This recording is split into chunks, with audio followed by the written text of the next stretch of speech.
Hi, everybody. Hi. Welcome to Super Breakfast Friends Club. I'm sorry, are we on? Are we in a fight?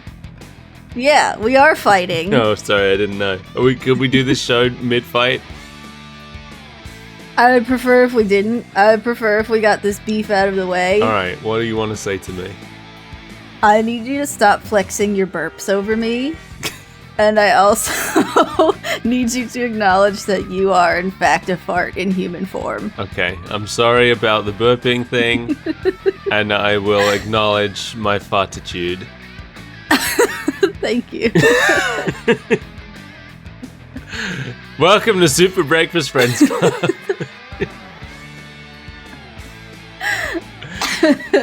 Is there a theme song? Was there a theme song this week? I don't think so. Play something. Play some noises.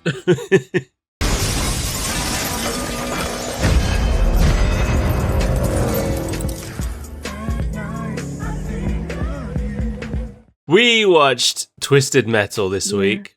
Do you know why? Is it an anniversary? It's 30. That's disgusting. It came out in 1995 Ew. for the PlayStation. The PlayStation? Yeah, it was one of the first games available on the PlayStation in North America. I feel like that's probably the only reason I've played it, because it was like one of the only games that my friend had. Oh, you've played it. I see, I haven't. It was so That's long good. ago, and like saying that I played it is generous, because I probably just kind of drove around in circles not knowing what I was doing. What, do you have any memories of it? No, all I remember is that damn clown, and I don't even know why. Did you play as the clown? Probably. He had an ice cream truck. I know that part. I remember everybody was obsessed with the clown, and I didn't understand why, but it's like, oh, everybody else loves the clown. I guess I gotta be the clown. So I never heard of this game. I didn't know this game existed until PlayStation All-Stars Battle Royale came out and included the clown as a playable character. I'd never heard of it. I'd never heard of Twisted Metal. I wonder if maybe it wasn't such a big deal over here. That's probably the case. Yeah. It was made by Single Track, who also made Warhawk and Jetmoto. They weren't around for very long. They were only around for like 5 years. But, so I never played Twisted Metal, but I did play a very similar game called Rogue Trip. Yeah. It was basically the same kind of gameplay, but it was a bit more of a comedy game. It was very silly.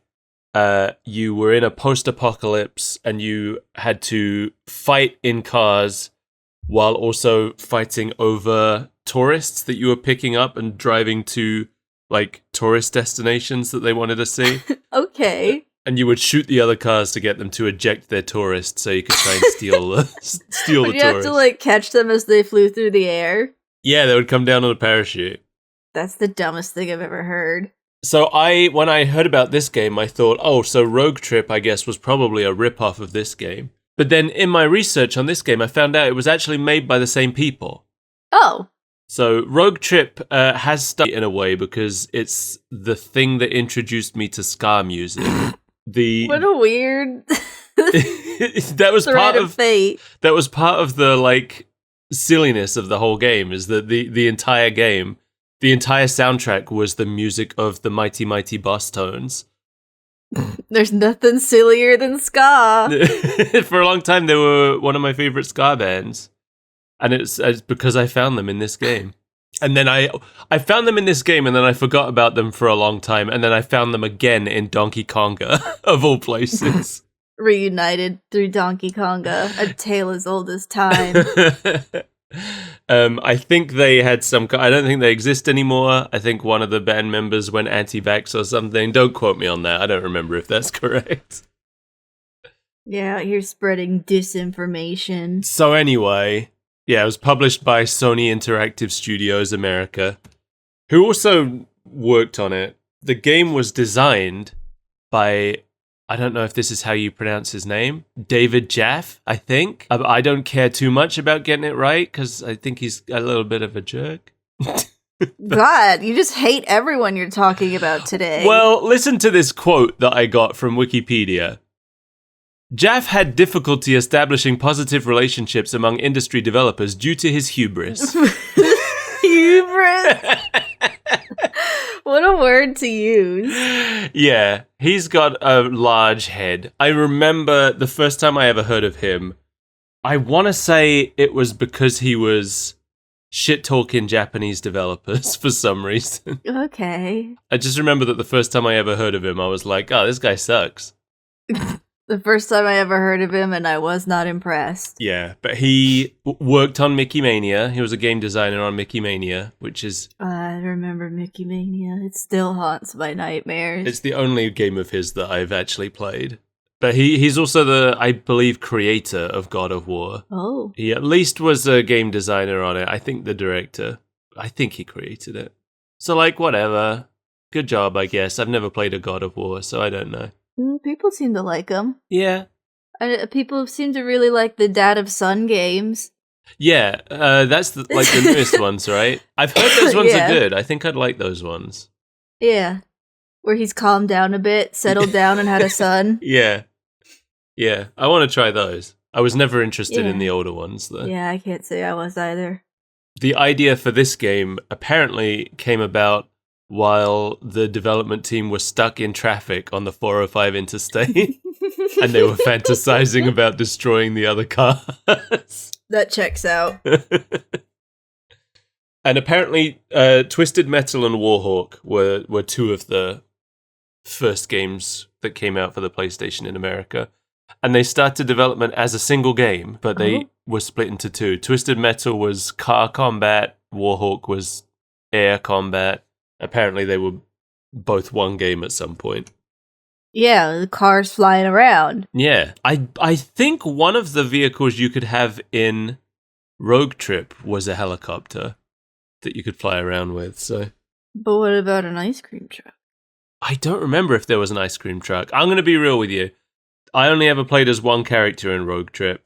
It was like a car that was also part chicken coop. Yeah, that sounds like you. I mostly chose it because the driver was a busty redhead. Oh. I was a teenage boy. Oh, that's less enticing than if you had just kept with the chicken coop part. Yeah, it was a really bad car. It wasn't very good.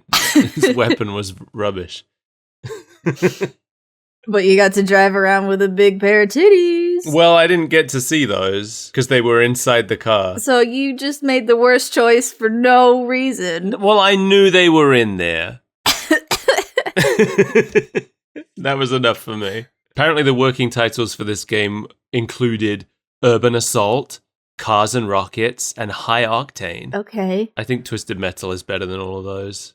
Yeah, but if I had to choose a second, Cars and Rockets. Yeah, also good. It seems like High Octane was in use pretty late because there were a bunch of live action character endings that were filmed but weren't actually used in the game, but they showed up as bonus features in another game a long time later. And they were still using the name High Octane in those, so... Cool. So the game was received well, and it sold well, and they made seven main series games and a children's spin-off with remote control cars. Why are there so many? I don't know. Why did I never hear about any of them? I feel like I've heard about some of them. Well, you 'cause, like, definitely this heard about the series is- first one at least because you played Yeah. Like, this series has persisted somehow, despite everyone's best efforts. it.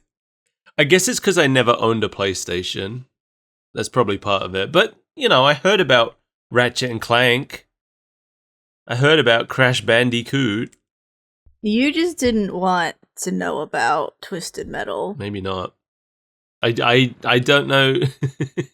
I don't know how it's possible that they made this many games and I didn't know they existed until PlayStation All-Stars Battle Royale. This series has been rebooted twice. And yet, you just didn't know. I just didn't know. So now there's a TV show. Apparently. I kept forgetting. When I saw it in the drive, I was like, I keep thinking this is a movie, and I was about to be really mad if you made me watch another movie. No, I wouldn't give you another movie this soon after Silent Hill. That's literally our last main episode. I know, but somebody's been prancing around on vacation forever. Is it me? That was like 2 weeks I ago. wish I was on vacation instead of in the hospital. You did that first. I guess I had a little vacation. It didn't feel like one because of all the codeine. I've been on I would think opium. that would make it feel like even more of a vacation. No, because I don't tend to take opium on vacation. I only take it when I'm in pain, which isn't a vacation activity for me. I know we relax in different ways. It's a cultural difference. Oh, okay. Well, this show debuted on July 27th, 2023 on Peacock. Yeah, I was surprised to see that bumper. I don't think we even have Peacock in this country. I don't even know what's on Peacock. Peacock is, what is it, NBC's streaming service? Is that what it is? I think so. Yeah, NBC Universal. I don't think it's available in this country. Because I think we finally have HBO. It took a million years, but we finally got it. Oh, you can get it through Now TV in the UK. Okay. They got the Punky Brewster reboot? Why is there a Punky Brewster reboot? That's a great question. Anyway, that's where it is. If you want to watch Twisted Metal, it's on Peacock. This show was made about 11 years after the most recent Twisted Metal game. That's a pretty sizable gap. You would think if they were making a Twisted Metal show, they'd want to have a new game come out alongside it, right? But there's been nothing. Yeah, that's how it works. It's just you get a name, an already established IP, and you make something out of it. Yeah, for no reason. For no reason. I mean, I guess it's making money on its own, but I don't know, it's just strange. I guess media works different now than it used to. Some would say worse. So this episode, all of the episodes have like license plate titles. Yeah. This episode is titled in all caps WLUDRV. And I was staring at it for a while like Wuludrov? Wuludrov? What does that mean? And I had to go on the wiki to figure out that it means will you drive. I hate license plates. I hate vanity plates. They're everywhere around here. Oh, and yeah. they're stupid. How often do you have to sit there and puzzle out what it's trying to say? Every day. Every single day. Because it's like, there's so many times where it's like an in-joke unique to the person driving it. And I'm like, I bet that's real great for you, but you're not the one stuck behind you in stop-and-go traffic having to puzzle out some esoteric joke between two people on the planet. I need more accessible license plate jokes. See, on the one hand, you could say, it doesn't matter, and we don't have to read other people's license plates. But on the other hand, Yes. I'm glad you're right here with me on this. Because I feel the same way. It does matter, because I do have to read it. If you're gonna be in front of me driving like a ding-dong, at least have the decency to have either a basic boring plate or something I can giggle at. Yeah. Well, this episode was written by Rhett Reese and Paul Wernick, who were known for the Zombieland and Deadpool movies. Oh. Yeah, those are some big name writers. Yeah. And also Michael Jonathan Smith, who is the showrunner of this show. So they all wrote it together. Cool. We open up with a bunch of stock footage of riots and stuff. I was trying to figure out, so we're told that the world's computer grid was taken out by some kind of bug and everything fell apart. And then they walled up all the cities and threw all the criminals out. And now people drive between the cities making deliveries. I was trying to find out if this has anything to do with the video game. Yeah. But I really can't find any information about like the setting of the video game, so I'm not sure. It seems like the games are set in the future and it's like vague dystopia future, but it seems like it's not this. Yeah, I was watching this, I was like, okay, I really don't remember these games, but I also don't remember there being like a plot. The plot of the game is that some guy with a burned face called Calypso is doing a vehicle combat tournament, and whoever wins can have one wish of anything they want. See, that's a good video game premise. Yeah, it's a simple one. Yeah. And I feel like it's a good movie premise.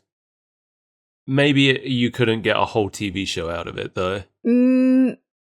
I don't know. I feel like there's a lot of TV shows about it. Yeah? Like, isn't that what Dragon Ball is about? Making wishes on Dragon Balls? I guess, but it's not one tournament. It's like you gotta travel the whole world and find all the Dragon Balls. I guess there's a lot of stuff going on in Dragon Ball. Like, I feel like I don't know a lot about Dragon Ball, but I feel like when they get the Dragon Balls, they're basically just like, all right, now what? can my friend come back to life? And then their friend comes back to life, and then they have more adventures. And then they go find Dragon Balls again? Yeah. I don't actually know much about Dragon Ball. No, you know even less than I do. And I don't know a lot. Yeah, you've at least read some of them. I've read 6 volumes. That's 6 more than me. I have never read when Vegeta shows up. I haven't even read to where Piccolo shows up. So this guy is John Doe, played by Anthony Mackie. Probably best known for being first Falcon and then Captain America in the MCU. Literally nobody knows who that is. But I've never watched that movie. Do you know him from anything? Well, you've only listed one thing that nobody has ever watched. I know, I'm asking if you've seen him in anything. I don't think so. Okay. I mean, I feel like I don't need to say anything else. That's fine, that's enough. I don't really know him from anything else, but he's been in lots of things. I just know him as Falcon, and now he's Captain America. But I haven't actually... You're supposed to be the list tab guy. I don't have a list. I didn't ask you for a list. I just showed you a man's face and said, have you seen this man? That's already a lot of work. This character, John Doe, was introduced in Twisted Metal Black, which was the 5th game in the series and the first reboot of the series. So he's real. He's a real character from the game, but this version of him seems to be pretty different from the version in the games. Oh. In the games, he's an escaped mental patient, and he could still be. Aside from their name, the main thing they seem to have in common is that they both have amnesia. He could be. He could be an escaped mental patient with amnesia. He could be. We don't really learn a lot about him. He seems like he's a nicer guy in the show than he is in the games. Now... why would you say something like that? It's just the impression I get. Also, he has a different car. This version of him drives an orange car named Evelyn. In the game, he drives a green car named Roadkill. That's different. Oh, thank you. We get this kind of long vehicle combat scene in a mall. I guess we have to have those because that's what the game is. But I kind of feel like vehicle combat isn't very fun to watch. It's not. I'm not a big action person, so when it's just like cars driving and explosions, I'm checked out. I'm not a big action person, but having it action in cars is like one step further removed even. Because I'm like, when it's 2 dudes punching each other, I'm like, okay, at least there's... Well, that's martial arts, and martial arts are cool as shit. Yeah, but when it's the cars punching each other... Like, I'm already car blind. Now you've just got 2 characters I don't care about ramming into each other. It seems like it's easier work for the actors because they don't have to do any stunts. He just has to sit in a car and pull faces. While somebody else does all the dangerous stunt work. Yeah. I want to know, there's like a 4th wall break here where they blow up an EB Games and a copy of Twisted Metal gets knocked onto his windscreen. So I'm like, does the game series exists within the universe? See, I was more like, what year did this take place? I don't think I've seen an EB game since the 90s. That too. And they have copies of Twisted Metal in there. Right. So it's like probably 1995. When everything went to shit. Yeah. So he wins the fight. There were a couple of good jokes in the fight, I think. Were there? I mean, I'm trying to be generous. I'm just kind of sick of this kind of writing. Like, it's very Borderlands, it's very millennial writing. Yeah, it is. It's very Zombieland. I didn't like Zombieland. It's very Zombieland. I haven't seen that in a long time, so I can't confirm or deny. Yeah, I didn't. I think you definitely didn't dislike it as much as I did at the time. I very disliked it. I didn't hate Deadpool. I feel like I enjoyed the first two Deadpool. The thing with Deadpool is it's one of those movies where I like enjoyed watching it, but then afterwards I was like, I don't know or care what happened in that movie. Yeah. I think what I liked about Deadpool was that it was just like a couple hours of Ryan Reynolds having fun. Right. But, you know, by the third one, I think I was kind of tired of it. I have seen the third Deadpool, but that was definitely the one I came out of, and I was like, you know, I'm not sure if I enjoyed that or not. I don't think I'm having fun anymore. Yeah. I did. So, like, the part where he's like circling the map and he's looking at it, I didn't laugh at it, but I was like, that's fun. That's fun that happened. But maybe I'm overthinking it. But at the end of the fight, he wins. He blows up all the other cars or whatever. Mm-hmm. And as he's driving out, he drives past the Foot Locker that he noticed on the map, and he swipes a single shoe on his way by. Why would he swipe one shoe, first of all? What good is that? I mean, we see him later in both shoes, so presumably He drove back he to got get the both other shoes. Maybe. He did- I don't know. Why were the shoes on display in different locations? one. Right. Why was there one shoe on a pedestal outside the store? But also, it's a post-apocalypse. Everything's filthy except that one shoe. This beautiful, pristine pair of white shoes. Right. I'm glad you expect me noticed to believe that too. Raiders haven't taken those? Yeah, they're on a pedestal outside. So exposed that he could grab it as he drove by in his car. Right. If nothing else, somebody's going to take that and turn it into a hat. Someone's been cleaning these shoes. I've seen post-apocalyptic games, and Raiders, they don't really know how clothes work. You get a shoe hat, that's totally normal. Anyway, the shoe bothered me. Probably more than it should have. I like to think from this point on, you're just constantly thinking about the shoes. Well, I wasn't thinking about them enough that I noticed him wearing them, so... Oh. You were. I mean, they're sparkling white, and it like the scene started on his shoes, so it was hard to miss. Yeah, I just didn't pay attention anymore, I guess. So he drives to a place called Three Rivers. We don't really know much about it. We don't learn a lot about it. We know it's a civilization outside of a walled city. It's a little pop-up place. Little pop-up walled city. Where people are making a living. A walled they seem hamlet. to be decent folk. Yeah, and John is a milkman, apparently, and he's delivering stuff here in exchange for supplies. And he's a regular here. Everybody knows him except the new guy. I guess, like, milkman is just what they call couriers in this world. Yeah. It's an interesting choice. Well, it's because he has a Got Milk sticker on his car. Well, yeah, but that's not... It's like, they're all called milkmen, right? Every delivery person is called a milkman in this world. Are they? I don't recall really picking up on whether anybody else said milkman or if they were just referring to him. Yeah, they refer to... in particular. They refer to others as milkmen a couple of times, I'm pretty sure. You're pretty sure. I'm pretty sure. Unconfirmed. Anyway, he's delivering Citation needed. He's delivering stuff to Three Rivers in exchange for supplies. They bring him a bunch of gas and stuff. And they have stuff for him to take, including a shipment of medicine to New San Francisco. And they show us that he's not allowed in the towns because when he's talking to the new guy, he suggests slipping inside the town for a minute, and the guy freaks out and pulls a gun on him. Yeah. He doesn't get to go in the cities. That's the rules. Yeah, I'm curious why he's not allowed in these, like, smaller cities. What did he do? Yeah, I wonder. Or maybe it's just because he's, like, from outside. They just don't let any new people in. Maybe. Can't trust him. Yeah. So he leaves. They open the package that he left them, and it's just full of dog food. And at first I thought he had like scammed them somehow. But they're really happy about the dog They're food. going to eat it. Yeah. They're ecstatic. Well, if the options are starve to death and eat a big bag of dog food. I guess so.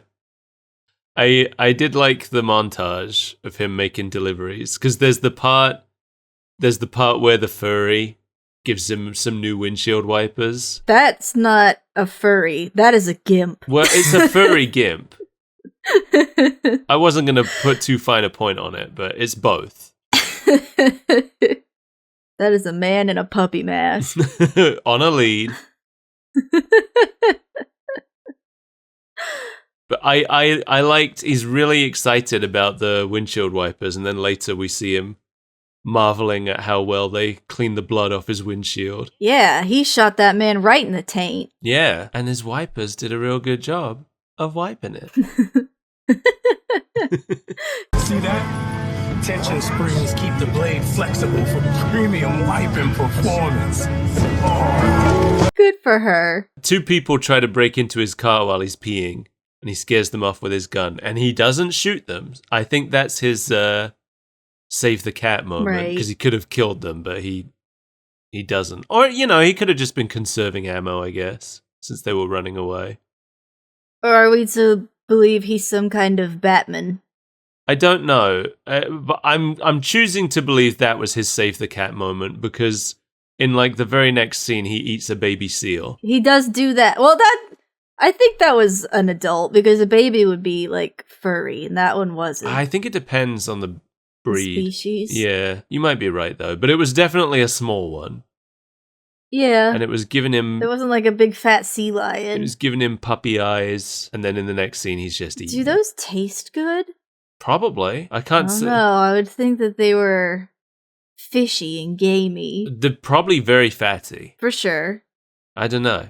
Anyone who knows, if we've got any... Anyone who's eaten seal. Can you eat seal? Is it legal? We gotta do some research now. I'm not putting that in my search history. I will.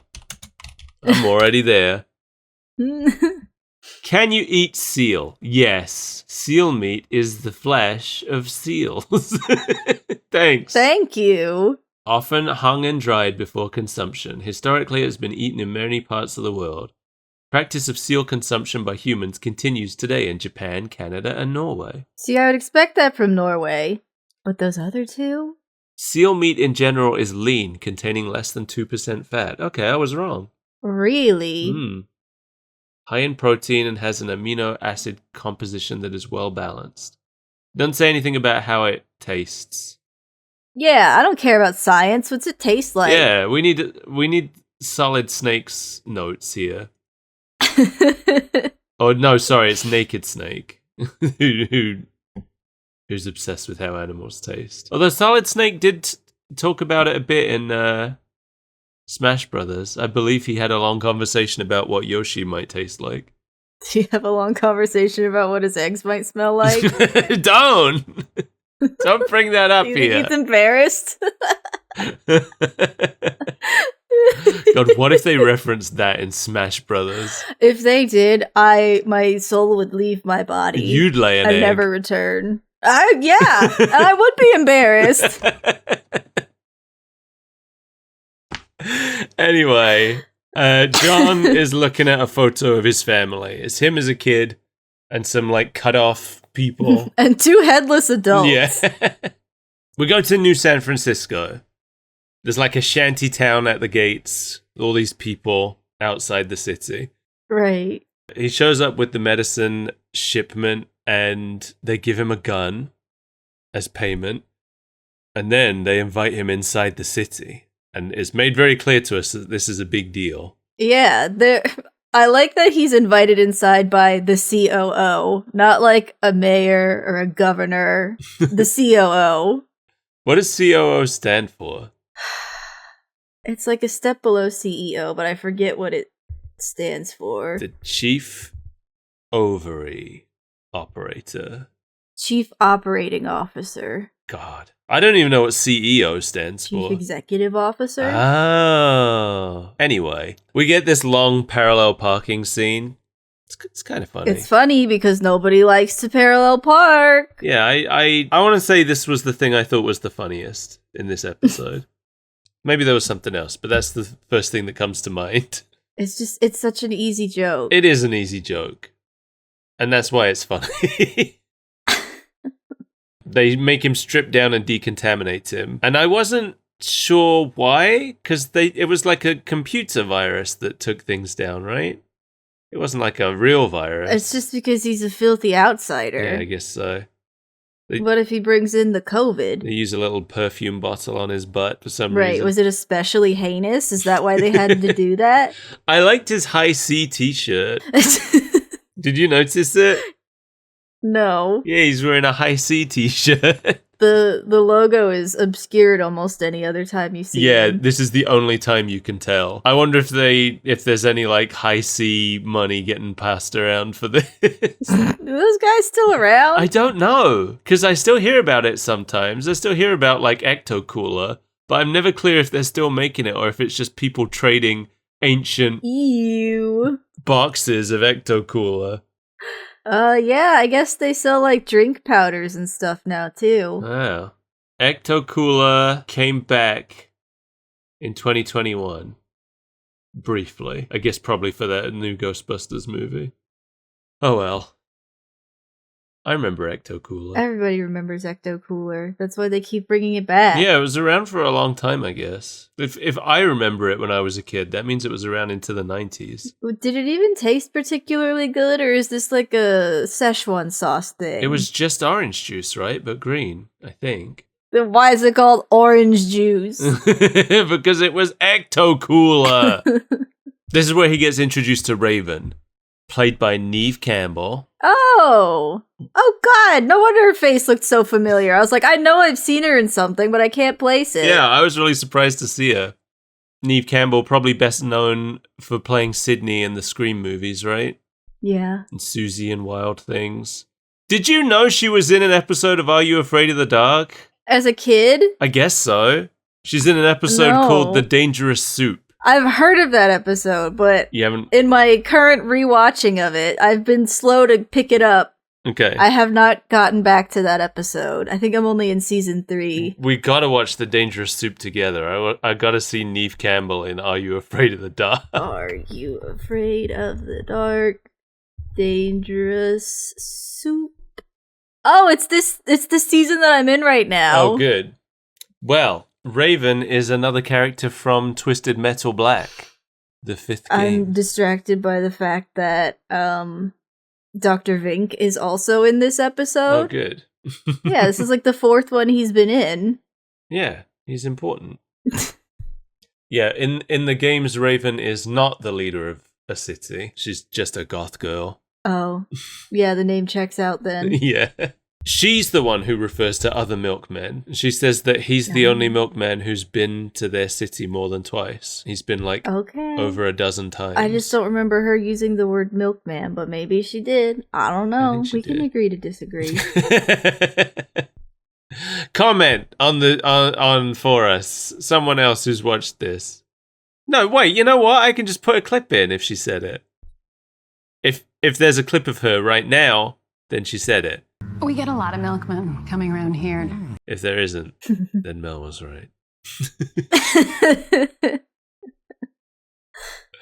So anyway, she has a job for him because he's reliable. She wants him to go pick up a secret package in New Chicago and not ask any questions about what it is. And when he hears that it's New Chicago, he tries to immediately turn it down. So she says he can have anything he wants in return. He wants unlimited gas, a new t-shirt, and toilet paper. He dreams bigger than all of us. But she thinks that she can give him something better. As they leave, they go through a door that has a big neon sign above it that says Kelly's on it. And in the games, apparently, Kelly is the name of Raven's deceased soulmate. Oh. I don't know exactly what happened or how it's involved in the plot because I didn't look too deeply into it. But that's a sign that had some meaning. And it'll probably never come up again. I guess we'll find out. She takes him for a walk outside, and she tells him that if he takes the job, he can be a citizen of New San Francisco. He can stay here. It looks pretty nice. It looks pretty not post-apocalyptic. Yeah, I don't trust it. It looks like surprisingly modern day. Like they could have just filmed this on the streets of actual San Francisco. They probably did, but there's a shanty town at the gate, and then there's all these people in here oblivious to everything. Well, they might not be oblivious. They might be complicit. You don't know. That's true. Or they're all hired actors like her husband. Well, we'll get to that. Because first we're going to go to Nevada for a second. Where we're checking in on those people that were trying to break into John's car earlier. Because they're running from what looks like the police. The lawman. I don't think it's actually the police. I think it's some lunatic gang that have taken up police vehicles and Like uniforms. Caesar's Legion? Yeah, something like that. They're just cosplaying. I was sad that their pink hearse got exploded. Their pink hearse. At first I thought they were driving like a limo, and then I realized it was a pink hearse. Yeah, pretty sad. Rest in peace. In the games, Raven drives a hearse called Shadow, but it's not pink. So they stole her car and painted it pink? Maybe that's the whole thing. She wants revenge because they... She wants revenge on these two people that are in a different state than where she's sending them? I don't know. Anyway, John gets shown into a house, and he's very excited for a moment, but then starts to expect an ambush. But it's Raven's husband and baby, and John's never seen a baby before. I would consider that an ambush if there's suddenly a child present. He stays for dinner. He cuts some asparagus, so his pea's gonna stink. He doesn't know how to hold the cutlery. I liked that. I like that they're all holding the cutlery normally, and he's just like... It didn't make sense. No? It didn't make sense after they just showed a scene with him and asparagus, a thing he's probably never eaten before, yet he can adeptly cut, but then he doesn't know how to use silverware to eat with? Well, we don't see him cutting it. You said he cut it. Well, she gives him the knife and the asparagus. And Why would she do that? We know this man can't cook. He does look out of his depth with the asparagus. But he looks even more out of his depth holding the knife and fork. But, like, he has a knife, and he knows how to use it as a utensil. Why is he holding it like he's never held anything in his life before? Yeah, we need to go back and look at him eating the seal again. Was he using utensils there? I think we only ever saw him, like, throw the meat onto the pan. Okay. Well, he takes the job after being enamored with city life. He's given a wristwatch that has a 10-day timer on it. He says he has 10 days to get to Chicago and back. Which feels like that's not much time to cross, like, 2/3 of the US, but okay. Well, you have to cross it and then come back. And also, there's raiders everywhere. Yeah, right? 10 days by car. I mean, depending on how long do you know how big this country is? Yeah. I know that, like, a 2-hour drive in your country puts you into a completely different country. That's what I'm saying. I'm saying your country's so big, I feel like that would be a really short amount of time. Oh, I see what you're saying. Yeah. I'm saying that he needs more time. Yeah. Well, he don't get more time. I'm going to look up how long it takes to drive from San Francisco to Chicago. 31 hours. And that's in... Of non-stop driving. And that's in peacetime. Peacetime. Holy shit, that's non-stop driving. How is it? It's 76 hours by train. Yeah. How is train slower? Because train meanders. 55 hours by bus. See, here it's the opposite. Here the roads meander and the train cuts right through the landscape. No, here, like, the driving you see, that's what we do. That's how you commute in the morning. Right. I have rockets on my car. I have had to kill a man before just to make a turn. Oh. I see. I guess this country is shaped around its railways, but I guess your country's shaped around its roads. Yeah. That's the difference. I'm so used to the train being a quicker journey than a car. No. Oh well, once John leaves, it's revealed that Raven's husband and baby were hired actors. Baby actor? Yeah. Well, The baby's a liar. I was gonna make some joke about the ridiculousness of a baby actor, and then I realized that that's literally what it is that we're looking at. Yeah. That's how we got the Olsen twins. I guess so. It just sounds stupid. Meanwhile, at the crashed hearse, so these two characters, we haven't talked about it. Their names are Loud and Quiet. Oh my god. And they are new characters for the show. They don't exist in the games. Quiet is played by Stephanie Beatriz, who I mostly knew as Rosa in Brooklyn Nine-Nine. Oh yeah. I did not know that I also knew her as a couple other things, because she's the voice of Mirabelle in Encanto, which I had no idea about. Oh. And she also played Goslin in the 2017 DuckTales reboot. You've lost me. Goslin is Darkwing Duck's adoptive daughter. Did you watch Darkwing Duck growing No. up? Oh, well. That's where Goslin's from. Apparently she also plays, I believe it's pronounced Vaggie in Has Been a Hotel. I haven't watched that show, but Me neither. I know it's very popular. And then we've got Loud, played by Richard Cabral, who I don't know from anything else, but he's apparently best known for playing Coco in Mayans MC. He played various characters in American Crime, which is an anthology series, which uses the same actors a lot as different people. The same way... American Horror Story. Yeah. Yeah, but it's American Crime instead. Oh, okay. They should have called it American Crime Story.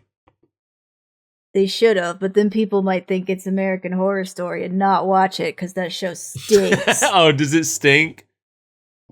I've only watched the first 4 seasons, and I really liked one season. It was the last one that I watched.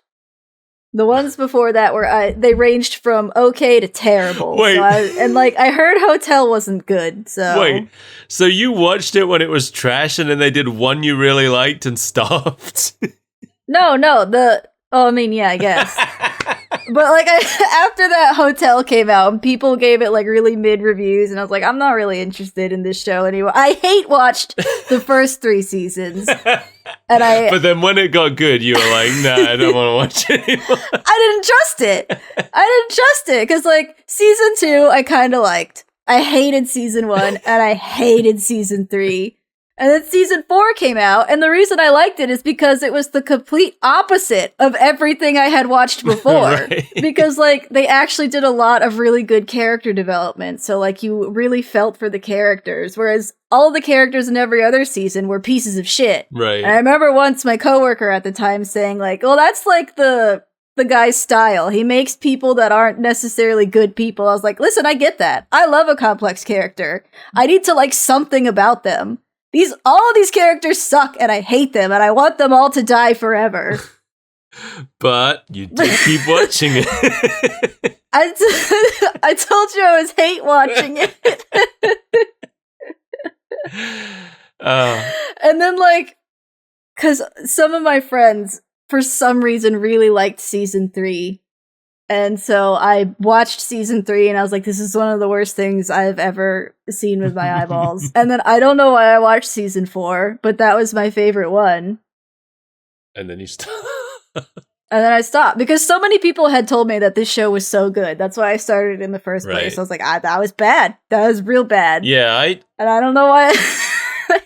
I thought I've never watched it, but I thought it was good because a lot of people have told me it was. Except you. I didn't like it. Okay. Except me. I had a bold opinion at the time. Well, Richard Cabral also played Detective Cruz in the Lethal Weapon TV show.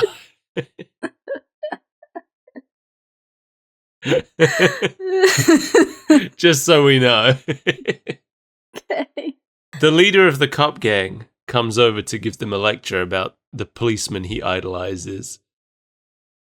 The New York cop who, I don't know, did some shit. This is Agent Stone, and he's the first character we've met who actually comes from the original Twisted Metal game. Oh. But the car he's driving here, which is called the Outlaw, comes from Twisted Metal Black, the reboot one. He got a new car. Yeah, well, they got a whole new everything, really, because originally Agent Stone was a British spy, Oh. but Twisted Metal Black rebooted him as an ex-SWAT team member. I prefer him as a British spy. How do you know? Because I like the concept way Oh, better. I see. Okay. Well, they obviously went more closely with the SWAT team thing here. Although I sort of get the impression that he's... What if he's still a British spy? Oh. I don't think he is. He's played by Thomas Hayden Church, who I think is probably best known as Sandman in the Spider-Man movies. Oh. But I know him as the villain of the George of the Jungle movie. Oh my god. Did you ever see that movie? I saw that movie. I was a fetus when I saw it. I loved that movie. I don't think it was any good, but I enjoyed it. It was very stupid. That's what I remember about it. Yeah, but like, it was leaning into the stupid at Oh, least. yeah. Because it was trying... I think it did a really good job of capturing the spirit of the George of the Jungle cartoons. Yeah. I should watch it again. I probably haven't seen it since like 1996. Anyway, these two are siblings, it turns out. They have the same mom and dad. I know what his sister is. George of the Jungle came out in 97. Oh. That's crazy. It's probably been like 99 since I last saw it then. So Stone tells these siblings that they can either resist and both of them will die, or one of them can shoot themselves so the other one can live. And Loud shoots himself. Yeah, we all saw that coming. Yeah, I mean, it was pretty obvious. He's the less known of the two actors. He's not the pretty lady one that they lingered on for so long. Yeah, his face is mostly hidden by his hair. Although I don't think she has any lines in this episode, right? It's kind of implied that maybe she can't talk. She is called quiet.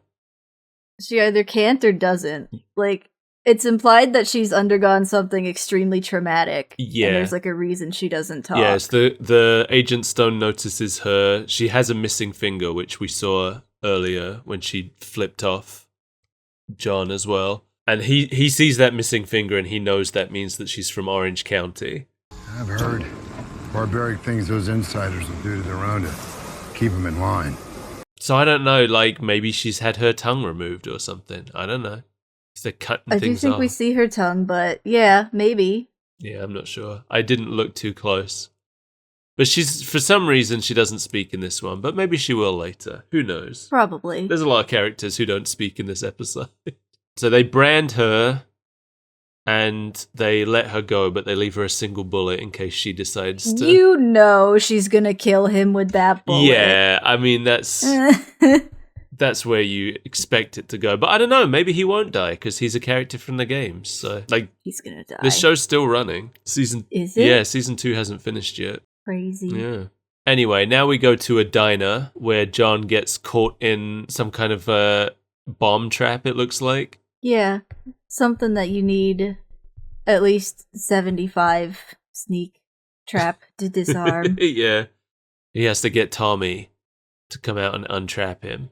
Oh, don't you need like explosives or something to disarm those? I forget. No, well, what are we talking about? If we're talking about Fallout rules, you just need to crouch down and click on it. Yeah, I thought you needed like a certain level of repair or like explosives if it was one of those grenade clusters or something. Maybe. I'm not sure. It's been a long time since I've played a Fallout. I played it fairly recently. I feel like you can just maybe it's just the mines that you can disarm with anything. I feel like it's the mines that you need explosives to disarm. We're gonna have to I don't play remember. Fallout after this, aren't we? And check. Load up my... Oh, I don't know if I have my old Fallout save. That was on my other computer. I don't know if they do cloud saving. Yeah, they do. I'm pretty sure. I'm pretty Okay. sure they have cloud saves in Fallout. Although maybe We'll maybe see. if you haven't played since they introduced cloud saves, That's what I mean. yeah, It's been a few years since I touched it. Well, Tommy is played by Lou Beatty Jr. He had a pretty decent filmography, but the only one I wrote down was that he played Walter in A Million Little Things, because I thought A Million Little Things was just like the perfect description of his filmography. So he's one of these actors who's had small roles in tons of different things. Oh, right. John has come to Tommy for a map because Tommy is apparently a cartographer of a sort. That's one way to put it. He has many, many maps, all drawn in crayon. Well, because he's at this diner, what these are like the kids' placemats. Right. And he's just marked routes along them in crayon. When John tells him that he's going east to New Chicago, Tommy gets mad at him. It's dangerous. He thinks it's stupid. So I don't know a lot about these like American little like diner map things. There's like the eastern chunk of the US is missing from this map. I'm a little confused about that myself, yeah. Okay. So I was wondering if that's like implying that that part of the US is gone, or if it just maybe there are some maps where they don't include that part for some reason. I don't know why that would be the case. I just thought they were implying it was gone. Okay. But where did it go? Yeah, I don't know. Because Chicago appears to be on the East Coast on this map. Yeah. And I was like, that that's was not, weird. Chicago's not that far over, is it? And I looked it up and it sure isn't. I'm looking at it now. And it definitely looks like there's more implied on the side, but like for some reason it just ends perfectly at where maybe he did just draw this map and didn't include half of it. I don't know. I don't know but either. it definitely looks like a printed map, and there's like little Tommy's Diner instructions on it. So what? I don't know. I don't know either. This is a weird choice. Yeah, because the other maps he showed were like exactly the same as well. It's just that he had drawn different routes on them. Right. So I don't know. Weird choice. Anyway, From the prop department. I don't know. I might go look at some like diner map. I don't know. Maybe there are some diners where they're just like, we don't need to include that part. But why would they stop? I don't know. Like it's like 7/8 of the way complete. It could be that maybe. What's it called? What's the name of the diner? Tommy's Diner? It is Tommy's Diner. Okay. It could be that Tommy's Diner only has locations in Western and Central America. That's true. That could be. Like maybe if their diner locations don't spread over to the east, they don't bother to include the east. All right, I'll allow your line of thinking. That's all I can think of. Because I know that happens, right? There are like companies that some chains don't hit every single state. Yeah, they don't operate like, there's across some the that are whole- only out west or some that are only in the south. Yeah, is it like In and Out that's only in the west or something? Yeah, we don't have that over here. Right. So apparently the roads in the east are more dangerous, and there's way more raiders and stuff over there. But John has decided it's worth the risk if he gets to live in San If Francisco. he gets his very own baby. So when do we eat the baby? It looks delicious. Or do we have to wait until it's a little older? He gives Tommy a box of crayons as payment, which makes sense. He needs his supplies. Yeah. And as he leaves, Tommy warns him he's going to have to go through Vegas. And they know who rules Vegas. It's the Clown Man. Now we're introduced to Sweet Tooth, which is technically the name of the ice cream truck. I mean, I'm starting to think nobody actually has a name. Like, John Doe used the little funny tourist vanity plate as ID. Tommy is living in a place called Tommy's Diner. Yeah, that's true. He probably isn't actually called that. I didn't think, because I didn't take in that it was Tommy's Diner. But yeah, he probably did just take the name of the diner when he moved in. Yeah. But no, the clown does have a name. Oh. His name is Needles Kane. But he is usually referred to as Sweet Tooth, which is the name of his vehicle. I think maybe Needles Cane is definitely a Wrestle Boy name. I think probably because like when you're on the select screen, you're probably choosing the name of the vehicle rather than the character that drives it. Yeah. So many people probably just thought his name was Sweet Tooth, that's been like officially adopted as his name. Yeah. Because he's credited as Sweet Tooth. And Sweet Tooth has two actors because his physical presence and his voice are played by two different people. Oh. In body, he is played by Samoa Joe, a pro wrestler. See, that makes sense. Needles Cane, Samoa Joe. Yeah. He played King Shark in that Suicide Squad game that everybody hates. Where they kill the Justice League? Yep, that's actually the subtitle. Kill the Justice League. I know, because it's ridiculous. Yeah, I never played it. I was like decently excited for it because I love the Arkham games and it's supposedly set in the same universe and made by the same people. But then I heard nothing but crap about the game when it came out, so I just never played it. You should play it next Halloween. It'll be the scariest game you've ever played. I think they finally killed off the live service aspect of it, so maybe it is time I gave it a try. Ew, I didn't know there was a live service aspect. Yeah, apparently Warner Brothers insisted there be a live service aspect. Yeah, that sounds like them. But nobody wanted it. And everybody said it made the game worse. Yeah. He also apparently plays Raymond Law in Like a Dragon, Pirate Yakuza in Hawaii. Which I'm sure I'll get to in like 10 years because I'm still only I think I just finished Yakuza 2. I've played 1, Right. 2, and 0. You've been a slackuza. I know. I want to catch up. And Pirate Yakuza in Hawaii is the one I'm most excited for because it's the game starring my favorite character. But yeah, you know who the voice of Sweet Tooth is? I think I accidentally saw it when I was looking at something earlier. Oh. And I couldn't believe it. It's Will Arnett. It's Will Arnett! Who we mostly know as Job in Arrested Development. He's also... Or BoJack Horseman. Yeah, he's also BoJack Horseman. He's also Lego Batman. He's really good as Lego Batman. He basically plays Lego Batman as Strong Bad, so... It's very good. I mean, Will Arnett is good in anything. Yeah. It's a shame he didn't actually say anything this episode, though. We only get to hear him laugh. Yeah. I want to hear him. I want to see how he plays this. Yeah. Oh well. Quiet blocks the road and holds up John with the gun that Agent Stone left for her. And they end up in a standoff. And he recognizes her when he sees her missing finger. But then they get interrupted by Sweet Tooth driving at them in his ice cream truck with the siren blaring. Is siren the right word for an ice cream truck?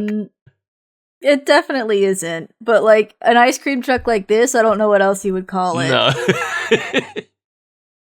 Like it's not a jingle when that comes over the horizon. Okay, can we talk about ice cream truck jingles for a second? Oh, we can try. There is an ice cream truck in my hometown that we kept hearing. Okay. And we never saw it. And apparently, it has haunted my brother's girlfriend for her entire life. What? She has heard this jingle in the distance and never seen it. in the neighborhood that she grew up in, she would constantly hear it in the distance, but never see it. And now that she's moved up to where my family live, it's followed her. So she's clearly haunted. And she's never seen it. And now it's happening to all of us. So it's spreading. The possession is getting stronger. And one time we walked out of this road and turned left, right? Mm-hmm. And then the truck must have come from the right and turned down the road we just came up and started its siren right as it got out of sight of us. You didn't chase it down? It was gone. It went round another corner down the road. That sounds like a lack of commitment that nobody has gone out to find this thing. We only ever hear it. It's weird. It's freaky. And it's not even like... It's not a normal... We did identify what the song was. I can't think what it was right now. But it wasn't a normal, like, happy ice cream jingle. It was haunting. It was a haunting melody. It was like some kind of opera song or something. Do you remember that episode of Dexter's Lab where he's trying to get ice cream from the ice cream man, but the ice cream man refuses to serve him No. and keeps like running and hiding? No. Because I'm wondering if it's something like that. Like, did she pay for her order entirely in pennies, and so this disgruntled ice cream man is just haunting her? But he's not just avoiding her, he's specifically like waiting in spots where he can't be seen and playing the jingle. Well, that's why I believe that he is dead and a ghost, and his vengeful spirit Like from Toe Jam is and Earl. haunting her. Yeah. It's the Toe Jam and Earl Phantom Ice Cream Truck. Maybe that's what Yeah. that's based on. Maybe. I don't know. Because otherwise, it's a ghost, one way or the other, but it's trying to lure her into it with its siren song. Right. And then she'll be trapped inside the ice cream truck and transported to hell or something. I don't know. Stuck in the ice cream dimension forever. Something to think about. For sure. Yeah. I'm pretty sure I watched an episode of a Goosebumps adjacent. I think it was called Witching Hour or something, Haunting Hour, about an ice cream truck that like haunted this kid and he got stuck in it. Yeah, well, So there's precedent, is what I'm saying. So if she ever goes missing, the ice cream just truck. find the song. Yeah, we'll be chasing it down. Anyway, that's the show's over. It's ended. Oh. So it has. They just play the ice cream truck jingle over the credits. What did you think?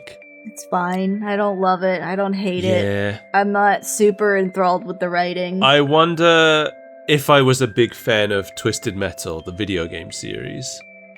I think that I would be pretty happy with this. Like, I think I'd be really excited about Sweet Tooth. Yeah. As it is, he's the only one I have ever heard of before. I'm interested in the story. Like, I would be interested to figure out what package he's delivering and, like, what's actually going on. But, like, the writing itself, I'm not super in love I'm not with. super in love with the humor. Yeah. That's a concern I have with how Sweet Tooth is going to be written specifically. Although I do think that Will Arnett will probably sell it Oh, yeah. because he's very funny. Yeah, I have nothing but belief in his capabilities. Yeah. Have you ever seen Lego Batman? No. We should watch it. I think you'd like it. He's very funny. I don't know. Lego and Batman? Will Arnett and Batman. Yeah, but I could also just watch Arrested Development again. You could. For the 100th You time. could, but he's just very funny, that's all. It's basically a Strong Bad movie. Although, you know, if they did make a Strong Bad movie, I do feel like I would be annoyed if they got Will Arnett to play Strong Bad. Well, yeah. That's just sacrilege. Yeah. It's so the Lego Batman movie is basically a knockoff Strong Bad movie, and although I would prefer a Strong Bad movie, it's still pretty good. That's so funny. The idea that Batman is a knockoff Strong Bad. But that is what it is. Everyone's a knockoff Strong Bad. Everyone wants to be Strong Yeah. He's the guy. Bad. He is the guy. I want to be the guy too. Well, that's it. I think it's fine. Yeah. I want to watch more. Would I watch 2 whole seasons? I don't Yeah, know. that depends where the first season leads. Yeah. I'd like to see how many more of the game's characters end up in here. Because I was having, as someone who doesn't really know anything about Twisted Metal, I was kind of enjoying every time a new character showed up. I was like, is this guy from the game? And then going and finding out and then being like, whoa, he's completely different. Whoa, nobody knows this guy. Sweet Tooth was definitely the closest to his game version of all of these ones. You can't change Sweet Tooth. There would be riots. I would say John Doe was probably the furthest away. But that's because the thing is with the games, they don't need a normal guy, you know? For this show, they needed the protagonist. They needed a nice guy that we can root for and relate to. They need a straight man. Yeah. And the games don't need that. In the games, everyone's a psychopath lunatic. Yeah. So, I mean, I was almost surprised that they didn't just make up a whole new guy for the main character. Yeah. Because that's what I kind of assumed they did. Yeah, me too. I assumed that he wasn't from the game, but then I did a quick Google of Twisted Metal John Doe just to check, and it turned out he was. But Quiet, Quiet is apparently the deuteragonist, and she is not from the game. So, though in the first game, it seems like Sweet Tooth had a woman bound and gagged in his passenger seat the whole time. Maybe she's in the ending movie at least, but the ending movie was also cut from the game, so I don't know exactly what the deal was there. Nobody does. Don't know if Quiet was maybe like slightly inspired by that or what. I don't know. By some random woman in a cut scene. Yeah, I mean, there's a bunch of stuff that was cut from the first game that made its way into this show, apparently. Like, there's a whole gang called, I think they were called Apocalypse 6 or Apocalypse 9 or something. Gangrene Gang. They were cut from the first game, never showed up in the games at all, but they found their way into this show eventually, apparently. Good for them. Yeah, it's pretty interesting. So they were definitely looking deep into the lore. Not just the lore, but the cut content, even. Well, thanks for joining us, everybody. Yeah. Thanks for twisting my metal. Ooh, I didn't know that was happening. It's been happening this whole time. That's why we don't. Oh my god! That's why we don't have a video show. That's what's been going on under the table? Yeah, you could have been having it too. You never even told me. I didn't. Well, I didn't. Well, I wouldn't want to put the offer on the table. The offer is there. You need to find it yourself. Yeah, you do whatever you want down there. I'm not the boss of you. No, you're not. Exactly. Thank you to our weird freaks, Mark Kelly and Jamie Core, and our Mesmeron, Eugene Lattig. Also a weird freak, but a different level of weird freak. Yeah, was that like the mayor of weird freaks? Mesmeron is a pretty weird freak. Yeah. He's like egg, he's man, he's Dracula. He's egg and he's man, but he's not Eggman. No. He's more egg than Eggman. Eggman wishes he was Mesmeron. If he could be even a fraction as egg as Mesmeron. Anyway, thank you, all of you people. We appreciate you very much. I'm Skull Pirate Mike, and this is the show that I'm on. And you can find me on Twitch streaming stuff. I finished Resident Evil 2 now. I'm so proud of you, but there's several more. Well, that's next Halloween Mike's problem. Fine. Then we'll never know. No, we'll never know. Is there anything you want to say? Cool. Bye.